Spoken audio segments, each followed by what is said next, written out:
It's great to be here at the 121 precinct in Staten Island. I'm very proud to represent NYPD in Washington.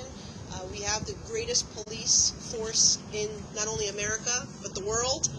And I'm very proud to be the representative and to fight for them each and every day in my capacity as a member of Congress. I'm very proud to be joined by Chief Galata, who is formerly of Brooklyn South, which is also part of my district, and is now with the Staten Island Command here. He does amazing work. He was working with the detectives previously, and I'm sure he's going to have some great news to announce in the near future.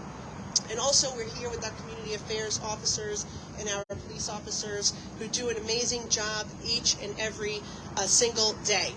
This week, we're kicking off National Police Week. And it's incredibly important for elected officials to show their police officers that they respect and appreciate the work that they do. And there's one way we can certainly do that, and it's making sure that they have the tools and the resources they need to do their job. As a member of Congress, I've been very proud to fight to deliver funding. I said I was going to go to Washington and that I would help to fund the police, and that's exactly what we've done. And over the last 2 years, we've delivered millions of dollars for our NYPD for specific things that they have said that they've needed. Last year, we were able to deliver $6 million in critical equipment. That includes for the K-9 unit, for personal protective gear, for forensic equipment, and we're very proud of being able to do that. I'm the only member of Congress from New York City who put in earmarks to deliver funding for the NYPD. But today we're here to announce some additional funding, which we're very excited about. This year, I was able to deliver millions of more dollars to provide vehicles for our NYPD and for a plate reader system that will be used in their fight to stop car thefts in our community. As you know, we have seen skyrocketing car thefts over the last 5 years. Since 2018, car thefts across New York City have increased year after year, and they are up again here on Staten Island and across New York City so far in 2023. The plate readers that we will be funding for the NYPD will be on our bridges that connect our community to New Jersey, because sadly it's a string of criminal organizations, international criminal organizations, that have been the culprit oftentimes in these car thefts, and they are stealing these cars, driving them over the bridge, putting them on ports, and then they are being sold in Dominican Republic, in Africa, and other places.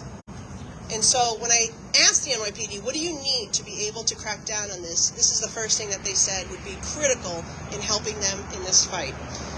With that said, I'm also very supportive of our Byrne Memorial Justice Assistant grants that support our NYPD, provides them with all sorts of technologies, crime prevention, education, mental health, substance abuse disorder treatment, crime victim services, and community policing efforts. And we are also very supportive of the community-oriented policing services that support the highest possible funding for COPS hiring program that has placed over 130,000 officers in communities across the U.S. to advance community policing programs. Additionally, this week, as I said, it's National Police Week.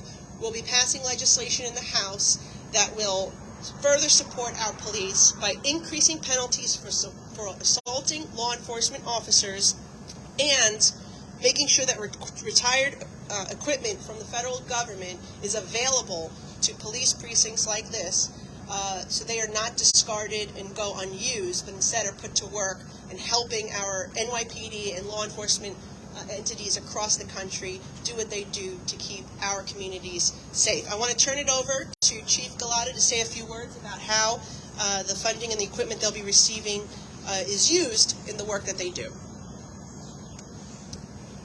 Thank you, Congresswoman. First of all, I want to thank you for the funding.